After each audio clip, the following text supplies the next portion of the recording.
7 horas, ao vivo mais uma vez.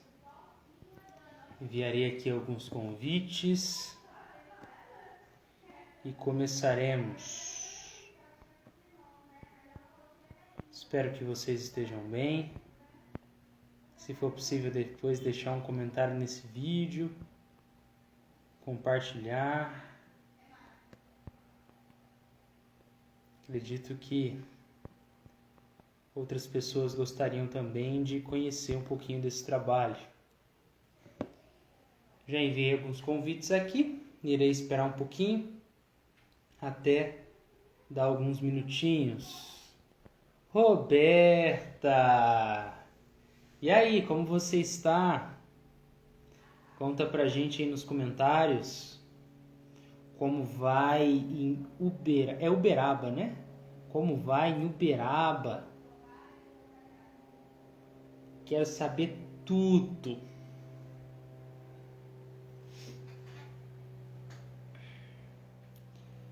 Eu espero até 7h03, tá bom? E aí a gente começa pra valer. Boa noite, Rorô. Hoje o nosso estudo ele tá fantástico. Eu amei o artigo que a gente vai trabalhar hoje. Teremos bastante contação de histórias. Acho que vai rolar gostoso. Eu tô bem, hein? Graças a Deus. Só estou um pouco cansado hoje. Hoje eu fiz bastante coisa, estive bem agitado. Então, se você perceber, meus olhos estão um pouquinho baixos. Mas vamos que vamos. Vamos trabalhar esse artigo e a gente consegue fechar a noite bem.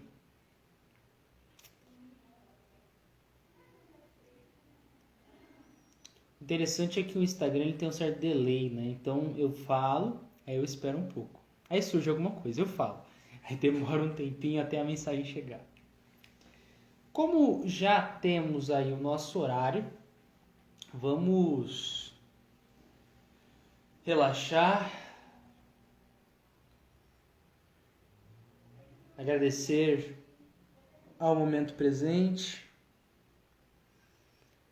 a oportunidade de estudar, de cumprir com o nosso propósito evolutivo, de aperfeiçoar-nos, elevando também a nossa moral. E que assim, com esse pensamento direcionado ao bom fazer,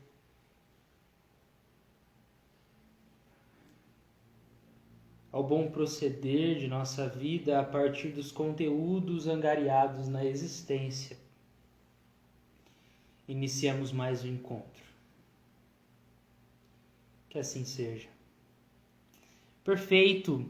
Olá, Carlinha! Deixa eu ver aqui o seu nome completo. Carlinha Cardoso Nunes. E um cachorrão, olha que bonito. Fique à vontade, muito prazer. Você fala de onde? Meu nome é Davi, tá bom? Então, hoje nós estudaremos um artigo de setembro de 1858, produzido aí por Allan Kardec. E o texto que nós abordaremos hoje tem o título Platão, Doutrina da Escolha das Provas. Então, antes de nós avançarmos, Carlinha, boa noite. Ribeirão Preto, eu também falo de Ribeirão Preto, Carlinha. Que bom que você está aqui com a gente. Fique à vontade, pode interagir, pode perguntar. Essa live também ficará gravada se você tiver algum outro compromisso, tá bom? Então, vamos lá. Esse artigo, só para introduzir, ele é super interessante porque nós iremos conversar um pouquinho sobre até mesmo a mitologia grega, voltar lá atrás e perceber pontos de convergência, pontos de contato entre o que Platão apresentava antes de Cristo com o que os espíritos trouxeram a partir da doutrina espírita para a gente, tá bom? Então, eu selecionei alguns trechos, eu irei comentar, e em determinado momento eu vou contar um mito para vocês. E a gente vai conversando sobre esse mito, tecendo reflexões super interessantes. Beleza? Então vamos lá. Peço por favor que, caso vocês possam apertar, provavelmente aqui embaixo terão um sinalzinho de coração e um sinalzinho de aviãozinho de papel. Caso vocês conheçam alguma pessoa que pode aí, quem sabe, se interessar pelo nosso estudo, você pode enviar o aviãozinho. Você também pode apertar o coraçãozinho para aumentar o alcance da nossa live, tá bom? Olá, Eliana Rampazzo! Obrigado pela presença também. Essa não falta, hein? Glória Azevedo também está conosco. Perfeito. Fiquem à vontade, gente. Estarei aqui agora, então, falando sobre Platão. O nosso texto, o nosso artigo de hoje começa da seguinte maneira. Palavras de Kardec. Através dos curiosos documentos célticos que publicamos em nosso número de abril, vimos que a doutrina da reencarnação era professada pelos druidas, segundo o princípio da marcha ascendente da alma humana. Então, inicialmente, Kardec retoma um artigo que já foi trabalhado aqui no Estudando a Revista Espírita, em abril de 1858. Eu não lembro com certeza em que mês nós estávamos do ano atual, mas a gente já estudou esse artigo que aborda pontos de contato entre a visão druida céltica antiga com o que nós estudamos no Espiritismo, mostrando que a lógica, o princípio da marcha que a alma tem que fazer, dessa caminhada evolutiva, data mesmo antes do Espiritismo vir a campo. Beleza? E por que Kardec está fazendo essa introdução? Para mostrar que não apenas na visão céltica da vida, na visão druida da vida isso existe, como nós também conseguimos perceber nos escritos de Platão, na visão mitológica, filosófica grega antiga. Ok? Vamos avançando que isso vai ficar ainda mais claro. Como eu disse para a galera que estava aí logo no comecinho, esse artigo ele é super interessante e dá para tirar várias reflexões. Todos sabem que a ideia da reencarnação remonta à mais alta antiguidade e que o próprio Pitágoras, que foi um pensador antigo, havia aurido, tomado, respirado entre os indianos e os egípcios. Ou seja, a visão de que nós reencarnamos, ela não é restrita, embora ela seja desenvolvida logicamente com a codificação espírita, a lógica da reencarnação data de muito tempo atrás. Ok? Não é, pois, de admirar que Platão, Sócrates e outros mais partilhassem uma opinião admitida pelos ilustres filósofos daquele tempo. Então, assim como Pitágoras, que foi também aí um grande pensador antigo, Platão e Sócrates partilhavam dessa visão, admitida também por outros filósofos da época, de que reencarnamos. Esse corpo cede, mantemos algo que sobrevive à matéria, que a gente chama no Espiritismo aí de espírito, e que vem a reencarnar. Olá, Instaporto! Muito prazer, fique à vontade. Você sempre entra, é Alexandre Porto. Agora eu irei me esforçar para não esquecer seu nome. Vamos seguindo então, gente. Espero que vocês estejam entendendo. Fiquem à vontade para comentar se está numa boa velocidade, se está dando para entender. Mas talvez o que seja ainda mais notável, mais impressionante, é encontrar, desde aquela época, o princípio da doutrina da escolha das provas.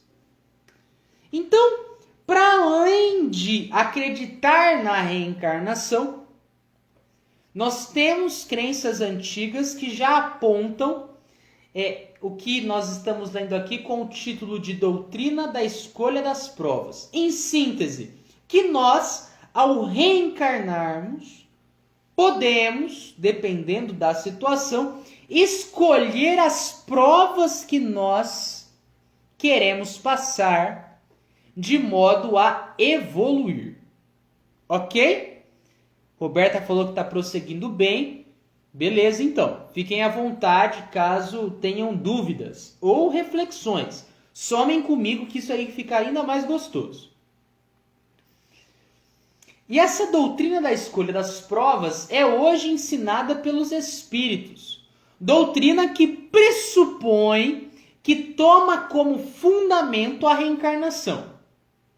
Essas provas, essa possibilidade de escolher as provas, leva em conta também a oportunidade de voltar à carne, de reencarnar. Então, o que aqui Kardec está apresentando é que essas visões elas andam juntas, sem a qual não haveria nenhuma razão de ser. Ou seja, se fosse uma isolada da outra, teríamos dificuldades para entender como isso funciona. Teríamos dificuldade para entender a possibilidade. Então, reencarnação anda lado a lado com essas provas e a escolha delas. Embora haja situações, como nós estudamos, em que essas escolhas podem ser momentaneamente bloqueadas, né, em parte. Sigamos. E aqui Kardec ele faz uma ressalva. O que Platão escrevera sobre esse assunto especial, esse assunto da escolha das provas, nos era então completamente desconhecido. Uma nova evidência entre tantas outras. O que ele está querendo dizer aqui, Kardec, ao citar isso? Muitas pessoas ali na época apontaram, criticaram sem fundamento, isso é invenção. Que você está trazendo é invenção, Kardec. Kardec está falando, isso aí era mais um dado que não nos era um negócio ciente, continuamente ciente, apontou, estamos teorizando agora, conversando com os espíritos, que é isso. Na verdade, isso veio como mais uma informação que até então passava despercebida. Então ele está falando aqui, não tiramos isso da cartola e lançamos, é isso então. Isso surge como as outras comunicações dos espíritos, mostrando que não reflete a opinião pessoal de Kardec. Vamos lá. Quanto à de Platão, a visão de Platão, constatamos a ideia principal, cabendo facilmente a cada um a forma sobre a qual é apresentada e julgar os pontos de contato que em certos detalhes possa ter com a nossa teoria atual. Então, Kardec está falando, a gente vai apresentar aqui a ideia principal de Platão acerca desse assunto da escolha das provas e cabe facilmente cada um a forma sobre que movimento será feito para traçar os pontos de contato entre a visão platônica e o que trazem os espíritos na doutrina espírita. E esse movimento que a gente vai fazer. Vai perceber essas conexões. Vai perceber esses cruzamentos entre a filosofia antiga grega de Platão e o espiritismo. Hoje nós iremos abordar uma alegoria chamada fuso da necessidade. Eu amei essa alegoria. E se fosse você, ficaria aí também para estudar comigo, pois tenho certeza que será, nossa, que da hora. Vamos lá então. Vamos conversar sobre o fuso da necessidade. Antes, é importante avisar que esse texto ele é desenvolvido como uma conversa entre Glauco, irmão de Platão, e Sócrates. Então, Platão ele tinha muito uma pegada de, para apresentar uma ideia, apresentar diálogos, conversas. E aqui a gente tem uma conversa entre Sócrates e Glauco. Fechou? E o ponto aqui, quem será apresentado como a grande estrela dessa alegoria é um cara chamado tá? Roberta falou assim, só de ouvir o nome dessa alegoria já dá arrepio. Roberta, eu achei muito interessante. E o louco é que eu não irei ficar entrando em muitos e muitos detalhes. Eu vou pensar algumas informações, vou cativar vocês como fiquei cativado e deixar aí para mostrar. Caramba, cara, isso que a gente estuda de maneira organizada no Espiritismo já data, né, de várias informações, embora soltas antigamente, em diversas filosofias outras, em diversas visões outras, que o Espiritismo vem organizar, vem apresentar de maneira científica, racional. Então vamos lá. Antes de avançar, dou um olá para Betão. Deixa eu ver se Betão é o nome mesmo dele. É Paulo Roberto Silva. Olá, querido. Fique à vontade. Prazer ter você aqui conosco. Estamos agora conversando sobre uma alegoria chamada Fuso da Necessidade. Vamos lá. Antes de começar o texto, Kardec aponta o seguinte: compreende-se facilmente que esse relato que nós iremos estudar agora nada mais é do que um quadro imaginado. Então, imagina que chega Platão e apresenta um quadro imaginado para nós. Seja um quadro que Platão pensou e produziu e pôs no discurso de Sócrates, seja Sócrates que realmente foi lá, apresentou e Platão tomou daquele conteúdo e transformou no que a gente estuda hoje. Então, nós temos um quadro imaginado, que é essa tal alegoria que iremos conversar hoje, para desenvolver uma ideia principal. Que ideia principal é essa? Descobriremos. Conversaremos então, conseguiremos perceber, melhor dizendo, porque não vai dar para conversar sobre tudo. A gente vai perceber a imortalidade da alma nessa alegoria, a sucessão das existências nessa alegoria, a escolha de tais existências por efeito, por consequência do livre-arbítrio nessa alegoria, enfim, as consequências felizes ou infelizes dessa escolha. Muitas vezes imprudente. E todas essas proposições, todos esses pontos nós encontramos no Livro dos Espíritos e também nos vários fatos que estudamos na Revista Espírita. Beleza? Fechou. Agora, depois dessa introdução, que eu espero que tenha aí já deixado você assim, nossa, que interessante, eu gosto muito. A gente chega no momento de conversar sobre essa tal alegoria Fuso da Necessidade. Vou tomar um gole de água e a gente segue.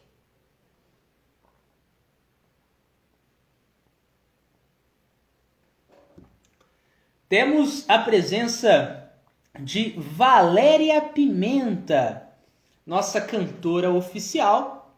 Tudo bem, Valéria? Olá também para, deixa eu ver, Ju Cardoso Tardelli, também presente aí conosco. Perfeito. Vamos seguir então. Agora a gente vai trabalhar com essa alegoria platônica. ou, dependendo aí da visão, né, uma alegoria socrática que Platão reproduz. O relato que vos quero trazer à memória, diz Sócrates, então agora eu vou fazer a posição de Sócrates, tá bom? Eu sei que é um grande passo para um menininho como eu, mas eu irei contar como se fosse Sócrates, dando aqui e ali alguns apontamentos para a gente compreender o que está sendo dito. Fechou? Então vamos lá.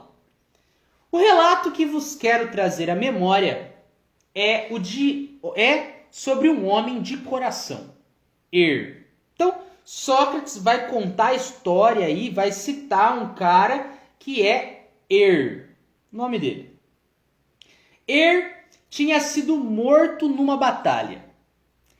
10 dias mais tarde, já levavam diversos cadáveres que haviam tombado junto a Mas entre esses vários corpos tombados, o corpo de estava são, saudável, intacto. Transportaram-no para sua casa, a fim de fazer os funerais. E no segundo dia, quando ele foi posto sobre a fogueira, num ritual funerário, ele revive e conta que tinha visto algo na outra vida. A gente está conversando sobre uma alegoria antes de Cristo que encontramos aqui nas palavras de Sócrates sobre um cara que é encontrado ali intacto após uma batalha e ele então acorda quando todo mundo achava que ele estava morto e o cara fala, eu vi algumas coisas em uma outra vida e eu preciso contar para vocês. Até aqui você já fica assim, nossa, o que vem aí, né? O que vem aí? Vale lembrar, até mesmo para você que deve estar aí, talvez maravilhada com essa introdução, nós estamos conversando sobre uma alegoria. É um quadro imaginado. Então, não tome agora o que será apresentado no seu sentido literal, ok? Não tome, então será assim quando eu partir? Exatamente, não. É um quadro imaginado, é uma figura, é uma ilustração, um verdadeiro desenho que nos permite entender o que eu disse mais cedo. Imortalidade da alma, sucessão das existências, mas isso apresentado lá atrás, antes de Cristo.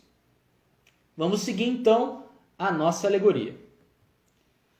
Tão logo sua alma havia saído do corpo, continua contando nosso querido Sócrates, ele viu, se viu em um caminho com uma porção de outras almas. Então você imagina aquela filona, né? Caramba, será que é fila para vacina, né? Mas claro que não, era uma outra época. Mas era aquela filona. E aí, temos então essa fila chegando em um lugar maravilhoso. De onde se viam, nesse lugar, na terra, duas aberturas vizinhas, uma da outra. Então você imagina como se tivessem duas portas. Assim. Você chega num lugar muito maravilhoso, que é o termo utilizado, e há duas aberturas. Duas aberturas vizinhas, que estão ali representando a parte da Terra, do planeta, e duas outras aberturas vizinhas no céu. Certo? Então, se a gente soma, 4 aberturas. 2 na parte do céu, 2 na parte da Terra. 4 entradas ou 4 saídas. Conversaremos para descobrir o que são elas. Entre essas duas regiões, certo? Então você imagina, que regiões são essas? A gente tem a terra e a gente tem o céu. Entre essas duas regiões estavam assentados os juízes. Então tinha algumas figuras ali, provavelmente imponentes nessa história. Assim que esses juízes pronunciavam uma sentença, ordenavam aos justos tomarem lugar à direita. Então, aqueles que mandaram o bem na parada vão para a direita. Por uma das aberturas do céu, após lhes haver fixado no peito um letreiro contendo o julgamento pronunciado em seu favor. Então, assim, tinham determinadas pessoas justas, que mandaram bem na vida, eram enviadas para uma das entradas do céu. E recebiam ali um letreiro. Sabe, corredor? Corredor da São Silvestre, por exemplo, que recebe uma plaquinha com um número? É essa plaquinha que eles recebiam, basicamente, com o julgamento a seu favor. Certo? Então, esse está de boas, esse pode seguir por esse caminho. Enquanto que os maus eram levados a tomar o caminho da esquerda, que era localizado nos abismos. Então tinha a entrada ali do céu, uma das entradas do céu, uma outra entrada do abismo, e tinha os justos que eram encaminhados para uma das entradas do céu, e os que não eram tão legais encaminhados para a outra entrada, a entrada do abismo nessa história. Beleza. E esses que eram levados ao abismo, eles levavam nas costas um letreiro semelhante ao da São Silvestre, como eu disse para vocês, onde tinham todas as suas ações. Olha só, então aqui já é um ponto interessantíssimo. Nós temos nesse discurso Sócrates nos apresentando que nós levamos para o outro lado o que nós fizemos aqui. Não se apaga simplesmente a nossa existência de uma hora para outra e pronto, acabou, perdeu tudo. Olá, entrou um amigo aqui, deixa eu ver o nome dele, é MR Guimax. Beleza? Prazer, fique à vontade. Estamos conversando sobre um mito de Platão aqui, uma alegoria, melhor dizendo.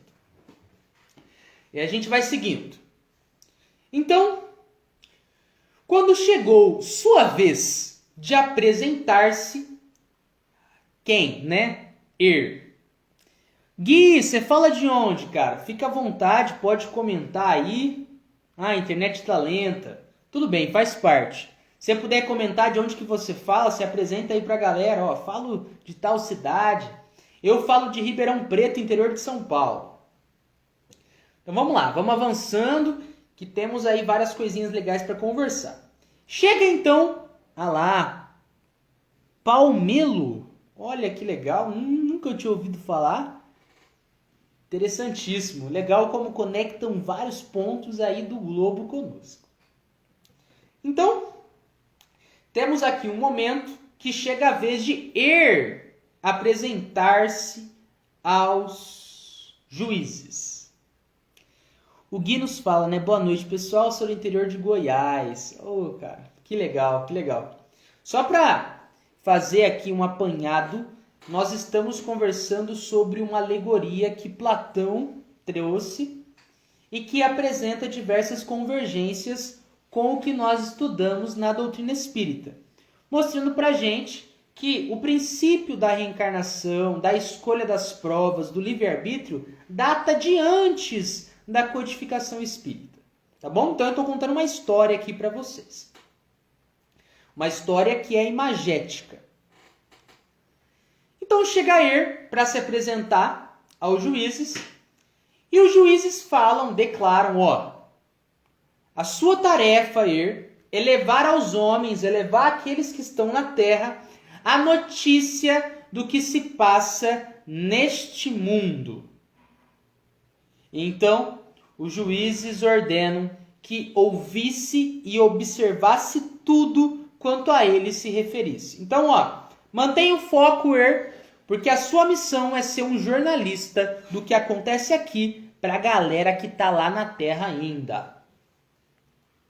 Olha que da hora essa história. Então, a princípio viu desaparecerem as almas que haviam sido julgadas. Tinham umas que subiam para o céu, outras que desciam à terra, através de duas aberturas que se correspondiam. Enquanto pela segunda abertura da terra via saírem almas cobertas de poeira e imundície, ao mesmo tempo desciam almas puras e sem mácula pela outra porta do céu. Então, lembrem-se que eu falei para vocês.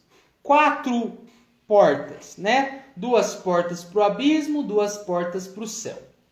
E aí, o que Er, né, percebeu ali, assistiu?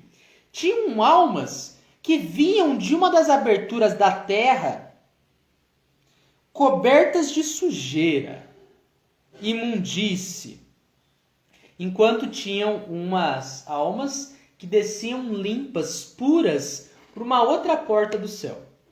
Ok? Isso é interessante porque já vai apresentando aqui também como os nossos comportamentos, eles sujam a nossa conta ou limpam a nossa conta. Vamos lá. Todas pareciam vir de uma longa viagem e se demoravam prazerosamente numa campina, qual se fora um local de reunião. Então, tinha uma das chances ali que a galera poderia apreciar, que era se reunir em determinada localidade ali, uma campina, um local bonito, verde, como se fosse um local de reunião, e batia um papo. Então você imagina ali você encontrando seus entes queridos e batendo um papo. As que se conheciam saudavam-se mutuamente. Olá, Roberta! Então você imagina a galera lá, né? Olá, Roberta! Olá, Gui! Olá, Glória! Olá, Eliana! Galera batendo um papo legal. Enquanto que tinham também aqueles outros que simplesmente olhavam, né, um para os outros. Aqui, entre gemidos e lágrimas, era lembrado tudo quanto haviam sofrido ou visto sofrer quando estagiavam na terra. Olha que interessante. Isso antes de Cristo. Olha o que a gente lê no discurso socrático. Aqui, entre gemidos e lágrimas, era lembrado tudo quanto haviam sofrido ou visto sofrer quando estagiavam na terra. Estagiavam na terra. Então já traz a ideia. Passaram um tempo na terra e agora estão nesse outro plano, nessa outra vida. Ali, nessa campina, nesse local de reunião, contavam as alegrias do céu e a felicidade de contemplar as maravilhas divinas. E aí, Sócrates continua. Seria demasiado longo, seria muito longo. Antes de avançar, temos aqui pessoas legais entrando. Martinha Marques e também, deixa eu ver o nome dela, porque senão me perco, Camila Acioli Farias. Olha que interessante.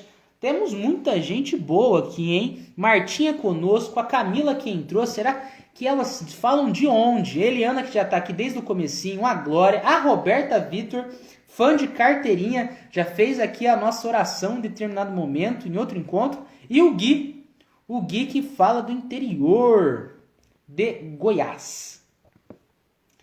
Vamos lá, boa noite, boa noite. De onde que você fala? Camila, né? Deixa eu ver, Camila. De onde que você fala, Martinha? Conta pra gente, vocês duas, por favor. Fiquem à vontade. Eu tô contando aqui pra galera uma alegoria de Platão, que nos faz pensar já na reencarnação lá atrás, antes de Cristo. Vamos lá. Então Sócrates continua sua fala. Seria muito longo falar sobre todo o discurso de Er, que foi esse cara aí na história que visitou essa outra vida e veio contar para a galera o que acontecia lá. Olha só o que Sócrates conta. Cada uma das almas suportava 10 vezes a pena das injustiças. Olha só, a Camila fala que ela é filha da Glória e ela mora em Charleston, United States of America. Olha só, Estados Unidos. E temos a Martinha, Recife, Brasil. Beleza, gente, perfeito. Fiquem à vontade aí, tá bom? Vamos seguindo. Então, Sócrates está nos contando que, segundo cada uma das almas suportava 10 vezes a pena das injustiças que havia cometido na terra. A duração de cada punição era de 100 anos, duração natural da vida humana, a fim de que o castigo fosse sempre decuplicado para cada crime. Antes de avançar, vale lembrar, estamos falando sobre uma alegoria. Não tomem literalidade, não tomem como se fosse exatamente dessa forma. É um quadro, é uma imagem para a gente entender princípios. Princípios como imortalidade da alma, sucessão das existências, livre-arbítrio e consequências. Beleza? Perfeito. Pelo visto vocês estão me acompanhando, isso é bom, isso é bom. Vamos lá.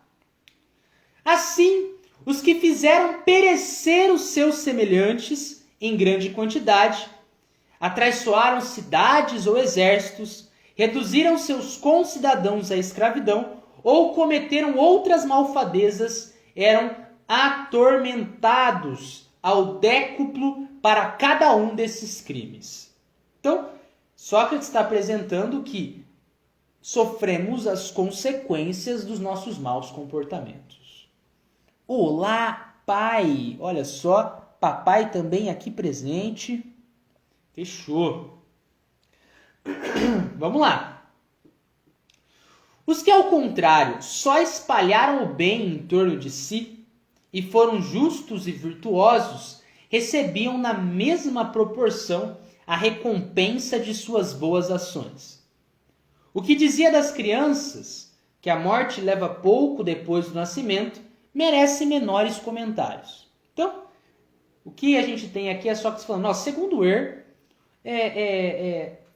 sobre as crianças que partem mais cedo, no sentido de não tem tempo de se desenvolverem, ficarem adultas e tudo mais, isso merece menor comentário. Então, ele não aborda sobre o caso das crianças aqui. Mas assegurava que o ímpio, o filho desnaturado, o homicida estavam reservados aos mais cruéis sofrimentos. Enquanto ao homem religioso e ao bom filho, as felicidades mais abundantes.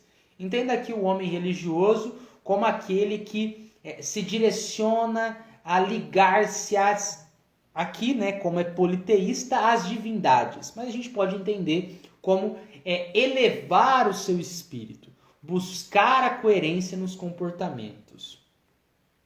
Então a gente tem aqui simplesmente mostrando, há consequências dos comportamentos e dessa maneira temos pessoas, espíritos que desfrutam de maior felicidade e outros que desfrutam de mais sofrimento. Estava presente quando uma alma perguntara a outra onde estava o grande Ardieu. Então estava imagina ali, junto com a galera, né? O que está acontecendo aqui, né, E aí ele ouve uma alma perguntando a outra, onde que está o Ardieu? Aí você me pergunta, quem raios é Ardieu? Quem foi Ardieu? Esse Ardieu havia sido tirano numa cidade 1000 anos antes, ok? Vale lembrar, e aqui é um comentário que a gente vai ler mais pra frente, mas eu já adianto para você não se perder e não entender errado. Quando você lê o termo tirano nessa história, não é do jeito que a gente trata hoje o conceito. Lá naquele tempo, e eles fizeram a tradução e trouxeram com esse termo, o termo tirano, ele significava simplesmente uma pessoa que tinha muito poder nas mãos, que permitia que ela deliberasse e influenciasse muitas vidas, ok? Então, Leia tirando aqui como um poderoso na terra. Beleza. Que Ardieu tinha feito? Tinha matado seu velho pai, o irmão mais velho, e cometido, ao que se dizia, vários outros crimes hediondos. E aí a alma que estava batendo um papo com a outra disse: ele não vem nem virá jamais aqui. Ok?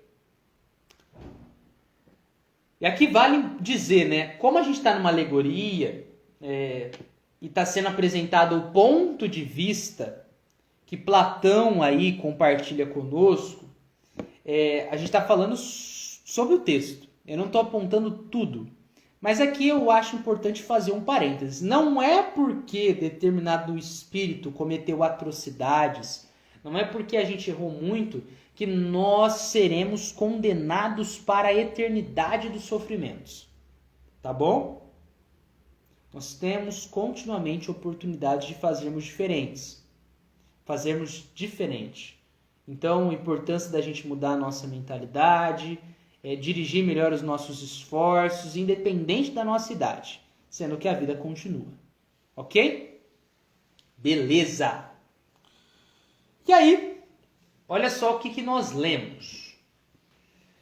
Diz essa outra alma que a galera ali foi testemunha de um espetáculo horroroso. Ardieu e vários outros que tinham cometido atrocidades na terra sofriam muito na mão de determinadas figuras horripilantes que puxavam eles, batiam neles. Então houve bastante sofrimento ali. Então, avançando, lembrem-se o que eu estava dizendo. A galera estava reunida numa campina, em um local com aquele verde bonito, onde batiam papo, conversavam sobre a terra, conversavam sobre o céu. Mas depois de 7 dias de repouso, as almas tiveram que partir no 8º, pondo-se a caminho. Terminando 4 dias de viagem, perceberam do alto, em toda a superfície do céu e da terra, uma luz imensa, como uma coluna. Então, vamos lá. Galera estava lá viajando, essas almas aí que estavam nessa reunião, nessa campina, nesse lugar verde. E aí acontece que então se aproximam do céu e da terra ali, de uma determinada região, e eles conseguem perceber como se fosse uma coluna de luz que liga a terra e que liga ao céu. Você imagina aquela coluna de luz.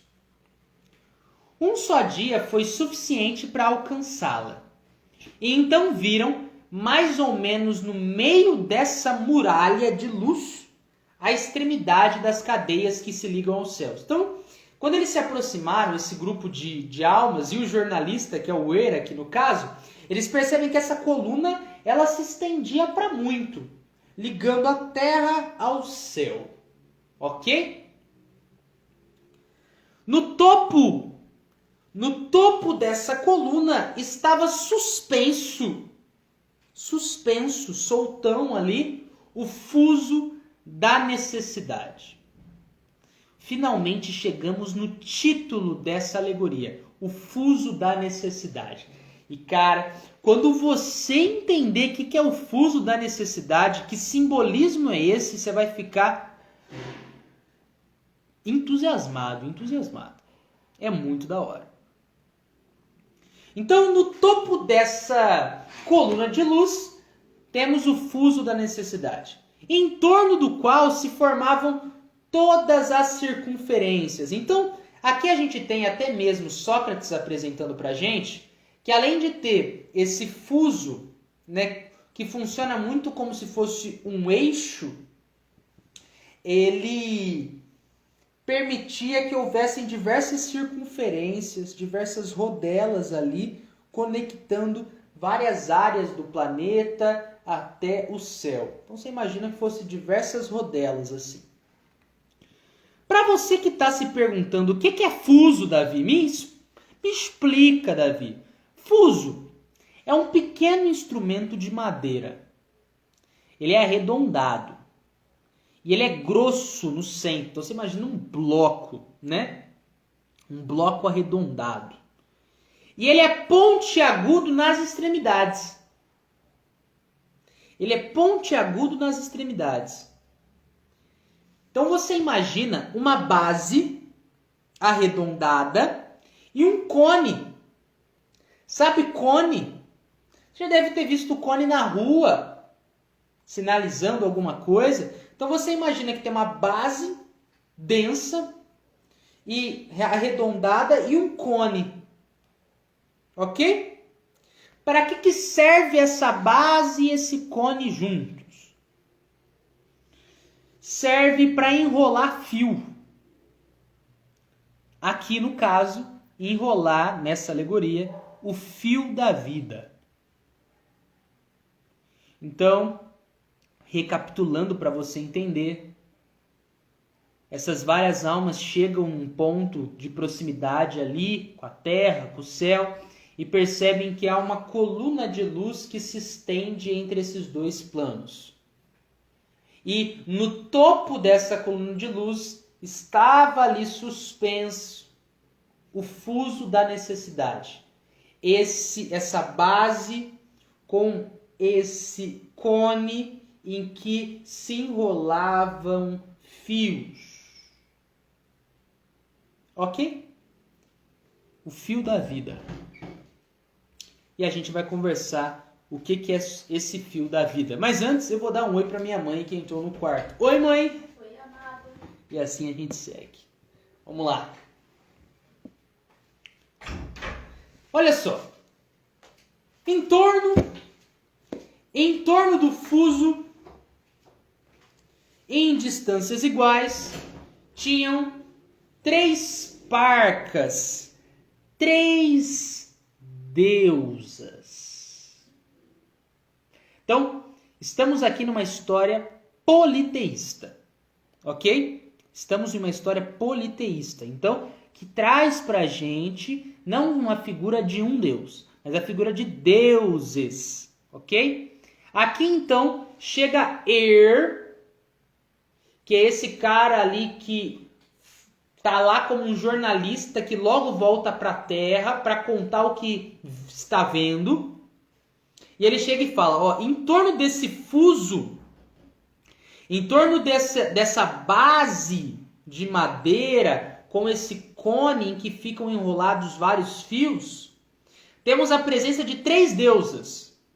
A deusa, e olha, eu vou explicar o que é cada uma dessas deusas de maneira simples daqui a pouquinho, tá bom? Não fique, ai meu Deus, eu não conheço nada disso. Que deusas são essas? Lachesis, Cloto e Atropos. Tá bom? Eu já conto para você o que essas deusas significam na mitologia grega. Mas fica aí um pouquinho mais que a gente vai chegar lá. Tá bom? Antes, temos um comentário da Martinha que nos fala: incrível esta analogia. Eu também achei incrível, Martim. E você verá como ficará ainda mais interessante. A gente está chegando num ponto daoríssimo dessa história. Antes de avançar, pergunto para vocês como está o estudo. Estão conseguindo acompanhar? Tá muito difícil? Tá dando para entender? Roberta, Glória, Elianinha Rampazzo e Martinha, como vocês estão? Contem aí, por favor. Tá dando para acompanhar?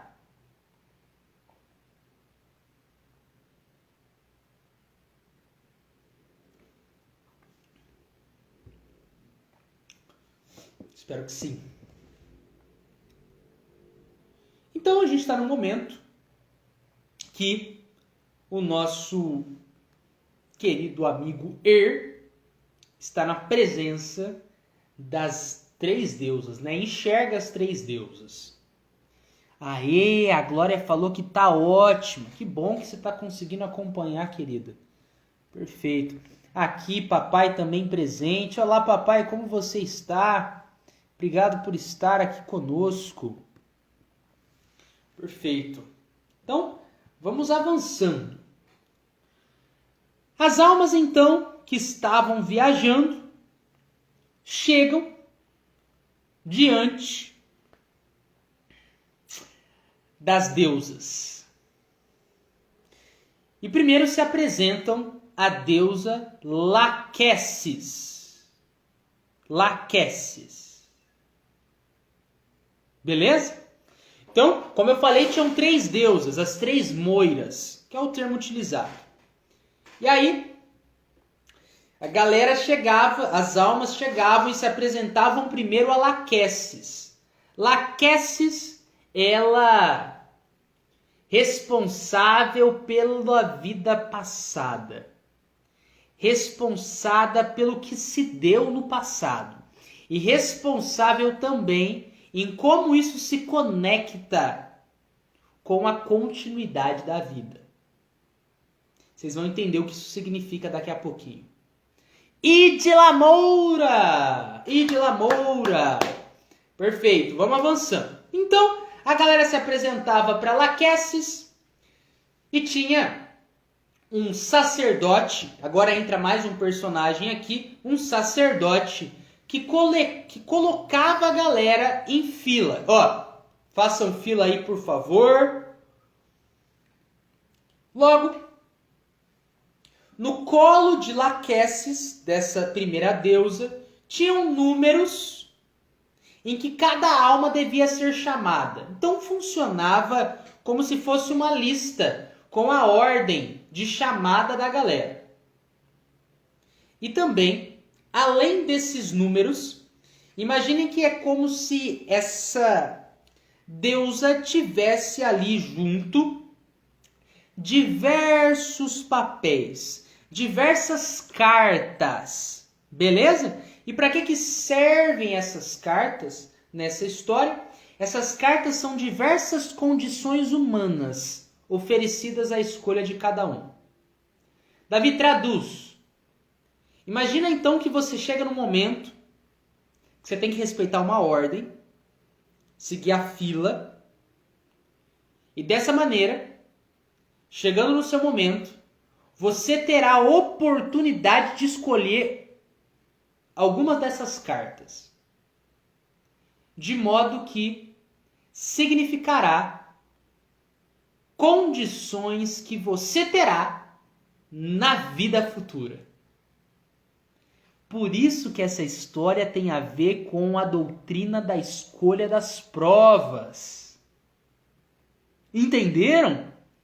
A gente está aqui chegando no momento em que essas almas que está comentando para a gente, que na verdade comentou e Sócrates está trazendo, o movimento dos espíritos a escolherem o que desejam vivenciar na Terra como meio evolutivo. Fiquem comigo que isso vai se tornar ainda mais claro. Antes eu queria dar um olá para Assis. Olá, Assis. Vamos lá. E papai Davi aqui pedindo, e faço das palavras dele as minhas. Amigos, deem uma força pra gente. Manda aviãozinho, aperta o coração, isso nos ajuda. Muito obrigado de antemão. Valeu. Olá, Aline. Muito obrigado pela presença. Fique à vontade. De onde que você fala? Meu nome é Davi. Vamos lá, então. A gente está aqui em uma das alegorias platônicas. E a gente está conversando sobre a alegoria que nos fala da escolha das provas. Olha só. Olá, Aline. A Aline falou um oi pra gente. De onde que você fala, Aline? Conta pra gente. Eu falo de Ribeirão Preto, São Paulo. Daniele também presente com a gente. Olha só, a galera chegando em peso, hein? Vamos lá, vamos avançando. Então, no colo de Laquesis tinha a lista de chamada da galera, assim como diversas condições humanas, como se fossem cartas. cartas, em que os espíritos, as almas ali presentes, poderiam escolher. E eu falo alma utilizando o termo que o próprio Platão usa nesse texto. Então tá bom. Logo, o sacerdote falava assim: almas passageiras, ireis iniciar uma nova carreira e renascer na condição mortal. Pera, Davi, você está me falando que isso é apresentado antes de Cristo? Exatamente. E o sacerdote nessa história que Platão apresenta a partir do discurso de Sócrates, outro filósofo, nós lemos assim: almas passageiras, ireis iniciar uma nova carreira e renascer na condição mortal. Mortal, que condição que é mortal? A condição do corpo físico, que uma hora cede. Renascer, ou seja, já nasceu. E agora vai renascer, virá novamente, partindo dessa condição mortal, partindo de um corpo físico. Que da hora! Que da hora! Muito bom, de verdade. Fechou! Então, vamos seguindo. Meu pai está aí apresentando algumas coisinhas pra gente nos comentários. Boa noite, Babi! Boa noite, querida. Fique à vontade. Então, temos o seguinte: escolherá aquela que for chamada em primeiro lugar. E essa escolha será irrevogável. Então, segundo essa história, há várias cartas, né? Há várias possibilidades, várias condições de vida que as almas podem escolher. E aí vai na ordem. Vai lá, primeiro Davi, vai lá, depois a Babi, vai lá, depois tal. E aí vai sendo escolhidas determinadas condições e vão sobrando outras condições. Como se fosse, peguei minha carta, é sua vez de pegar sua carta agora. Ok. A escolha será irrevogável, então você não pode voltar atrás. A virtude não pertence a ninguém.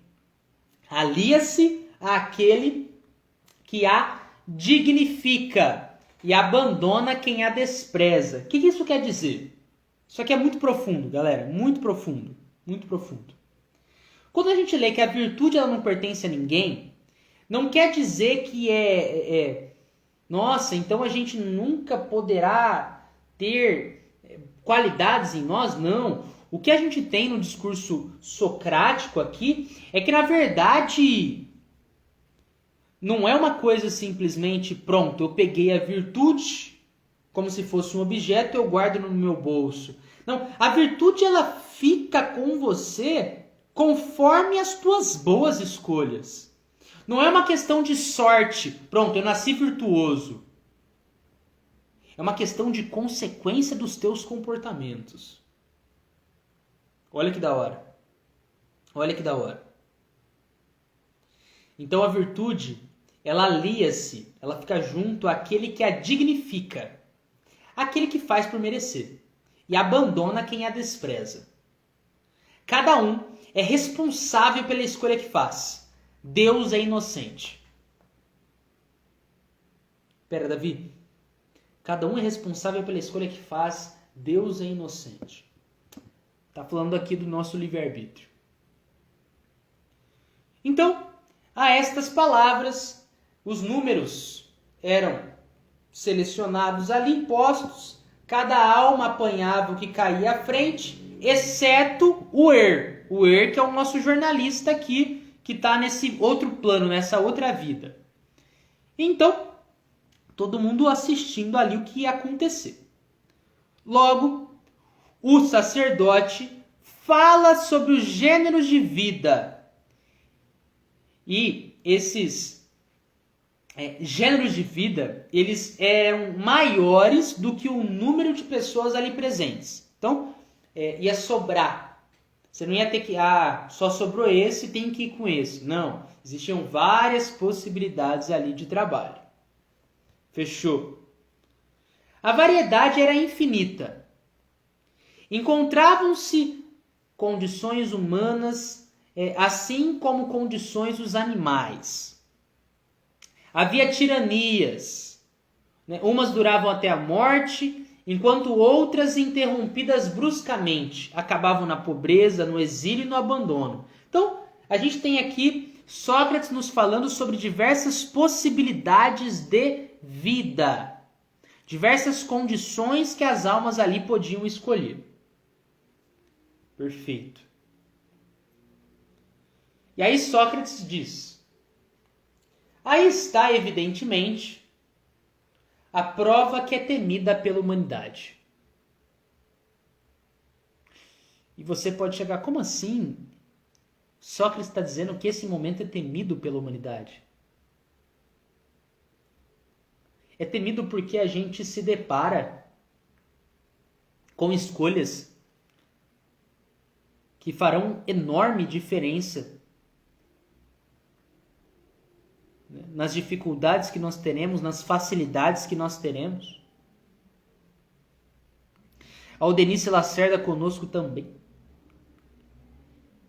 E aí diz Sócrates que cada um de nós possa refletir, deixando todos os estudos vãos, todos os estudos que não levam a lugar nenhum, para se entregar à ciência, que faz o melhor para o homem.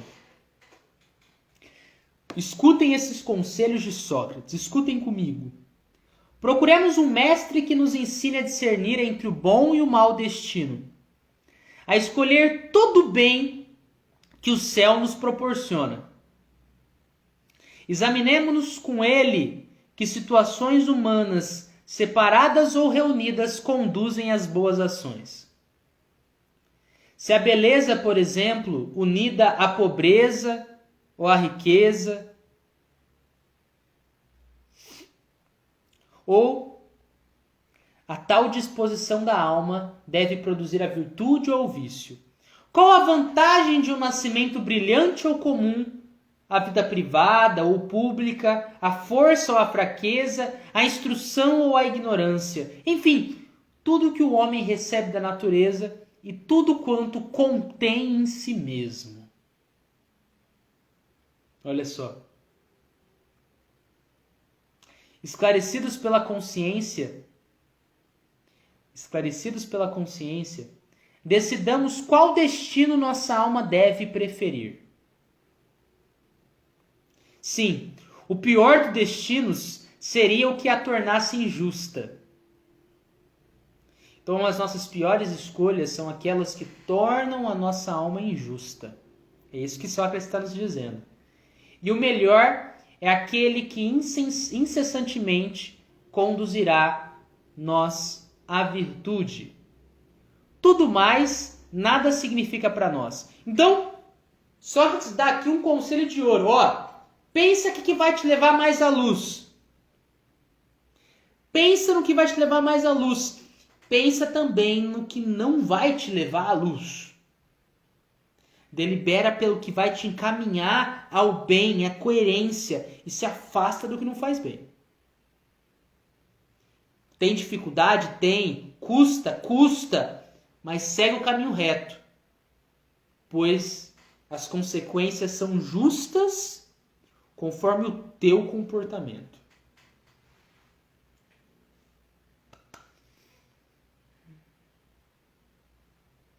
Que esse dogma sagrado se identifique para sempre com nossa alma, a fim de não se deixar fascinar na terra pelas riquezas, nem por outros males dessa natureza. Nada que nos exponha a cometer um grande número de males, sem remédio, e a sofrer outros ainda maiores. Então procura o que produz saúde e não o que produz doença. Elaine também entrou aqui com a gente. Olá, Elaine, fique à vontade. Perfeito, gente. Então, nós vamos aqui avançando nessa história. Temos aqui uma coisa super interessante. Né?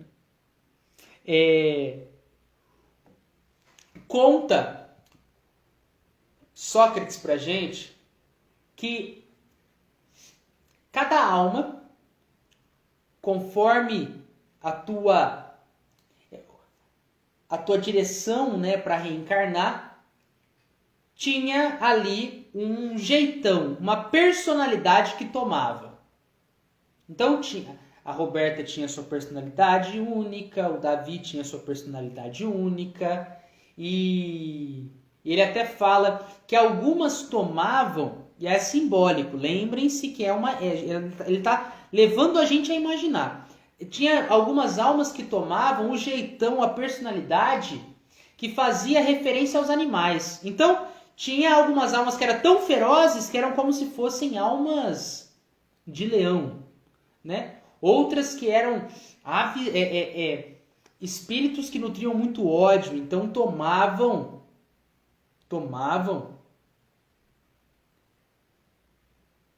a representatividade de uma águia. Lembrando que aqui, mais uma vez, a gente está falando sobre uma ilustração.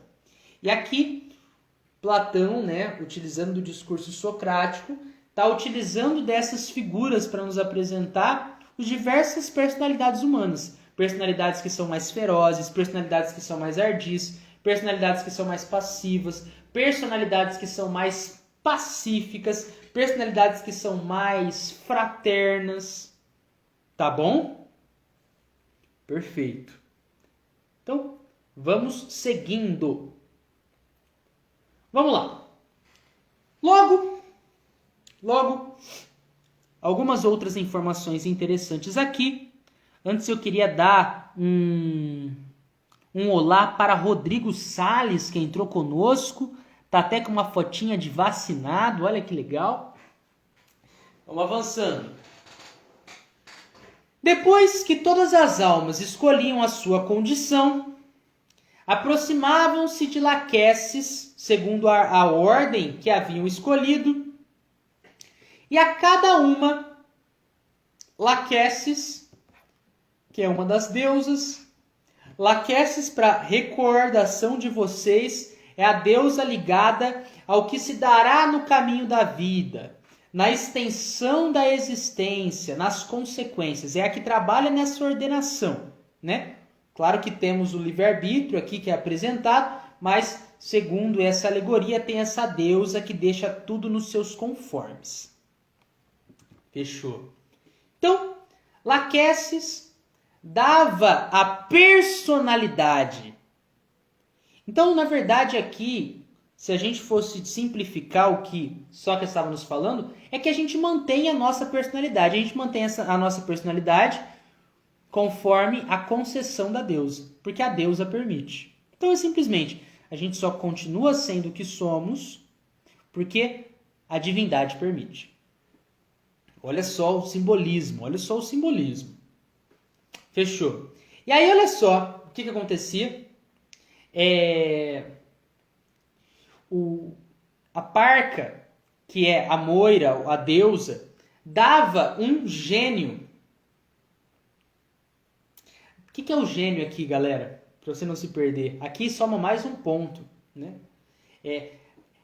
A deusa, ela dava como se fosse um guardião para cada um.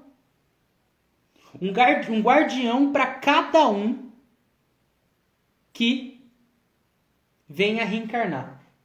O que isso lembra vocês? O mentor, né? O espírito guardião. Olha só essa proximidade. Olha só esse cruzamento. Fechou.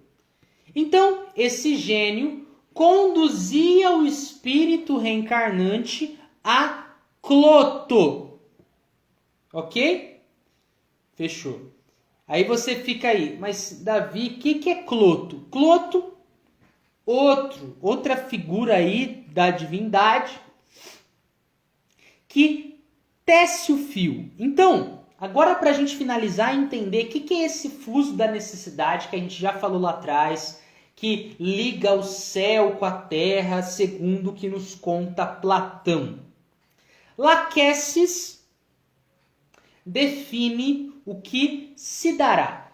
Como que o fio vai como que o fio vai ser formado? Ó, essa linha por cima, essa linha entrelaça aqui, conforme o nosso próprio livre-arbítrio, ok? E aí a Lachesis, que é a divindade, delibera como que isso vai ser posto conforme os nossos desejos e conforme o que nos é permitido.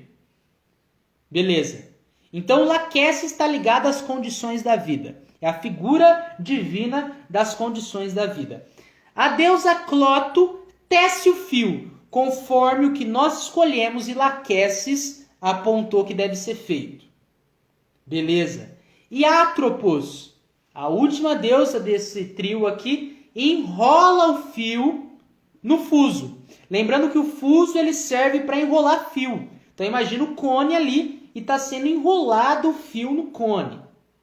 Esse cone que permite a ligação entre a terra e o céu. A ligação entre os planos da vida. Beleza. E aí, Atropos, que enrolou o fio no final das contas, deixa ele mais ou menos apertado. Pois é Atropos que deixa nos conformes para o fio desembaraçar-se, para nós morrermos.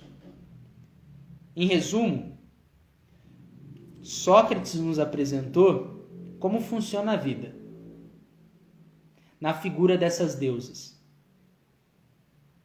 A gente tem uma definição, um planejamento reencarnatório, determinadas condições de vida que são já pressupostas a nós, na figura de Lachesis.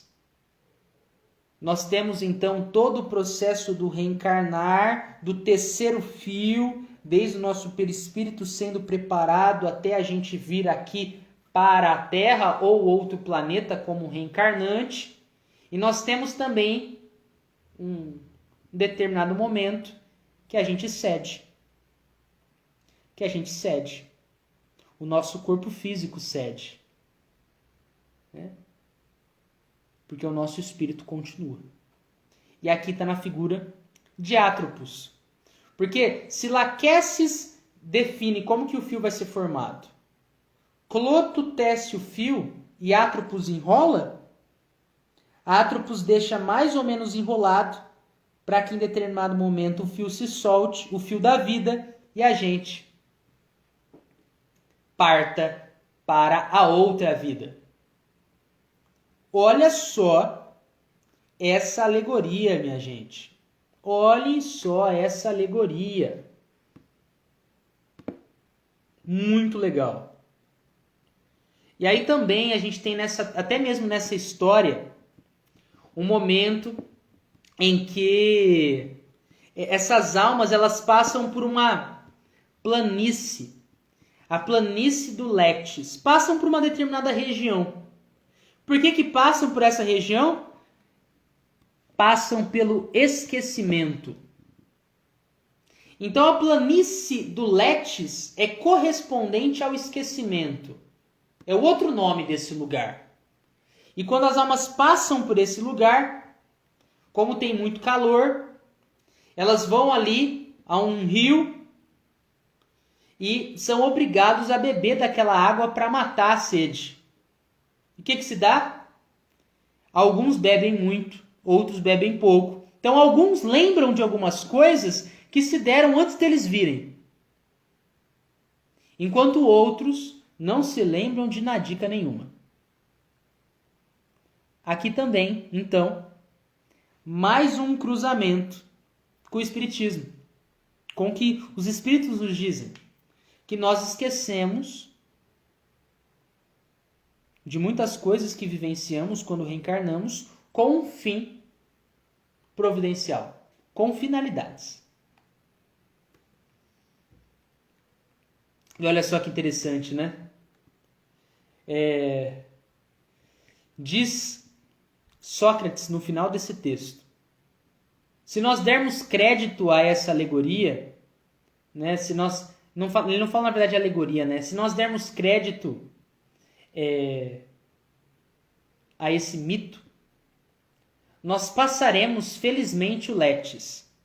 Passaremos felizmente esse processo de esquecimento. E nós iremos manter a nossa alma purificada de toda a mácula. Então, se a gente tomar conta dos nossos comportamentos, se a gente realmente lembrar dos nossos deveres e focar o nosso olho no fazer o certo, com certeza a gente vai manter a nossa alma limpa. E terminamos mais um artigo da Revista Espírita. E aí, galera, o que vocês acharam? O que vocês acharam? Eu agradeço também pelos vários comentários aí do meu pai, que trouxe informações que enriquecem a nossa compreensão sobre o tema. E deixe-me ver aqui.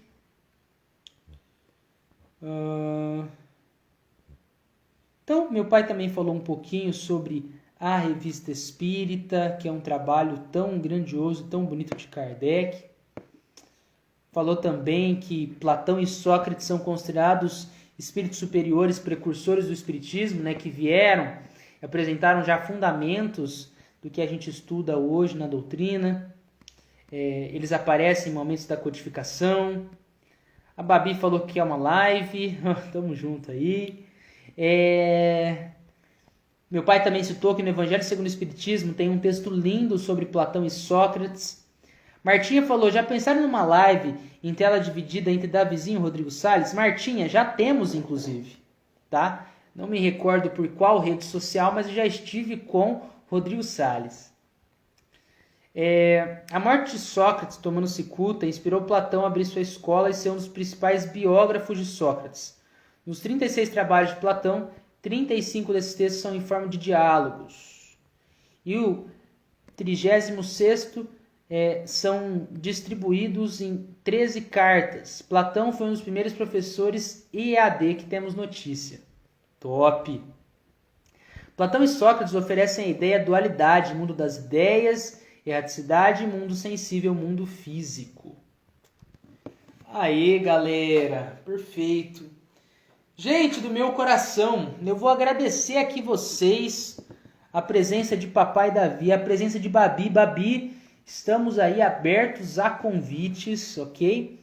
A Rorô, que desde o início está conosco. A Glória também, que entrou logo no comecinho, assim como Helena Rampazzo. A Aldenice Lacerda. Martinha e também a Beatriz Trajano. Até peço... entrou agora. Olá, Beatriz. Obrigado pela presença. Fechou, gente. Um prazer de verdade estar aqui com vocês. E eu já vou aproveitar e pedir... Babi, você pode fazer a nossa prece de encerramento? Deixa eu ver se ela não deu um perdido. Não, ela está aqui presente. Vamos ver se ela pode.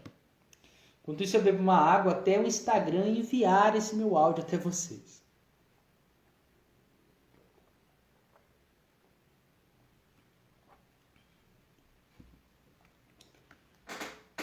Babi, será que a Babi ela vai nos responder?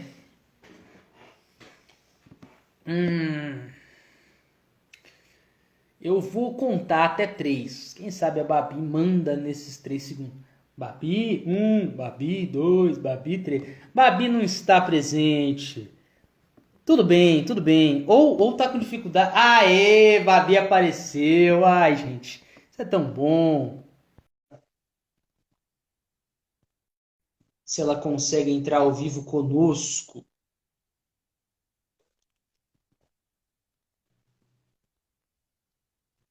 Carol Drummond. Ô, Babi, passei para você aí uma solicitação, querida. Não sei se você vai conseguir entrar. Eu mandei uma sinalização para você aí. Mas, oi, aceita aí, aceita a solicitação aí, Babi. Veja se você consegue. Se você não conseguir aceitar aí, para a gente não passar muito tempo no Lero, eu faço a nossa oração de encerramento e você fica de próxima, fechou? É o delay, né, Roberta? Deve ser o delay, deve ser o delay. Tá dando erro. Babi, tudo bem, Babi? Tudo bem, tudo bem. Você fica bem aí, eu vou fazer o nosso encerramento. Beleza, então. Vamos agradecer a esse momento de bom humor, de ensinamentos valiosíssimos,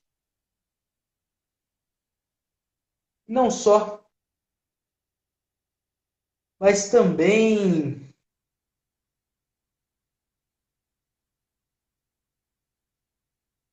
agradecermos por sermos lembrados que a reencarnação, o conceito da escolha das provas, o conceito de livre-arbítrio não é uma invenção de Kardec ou invenção de espíritos zombeteiros, mas princípios universais, divinos, que datam de muito antes do espiritismo codificado, sendo que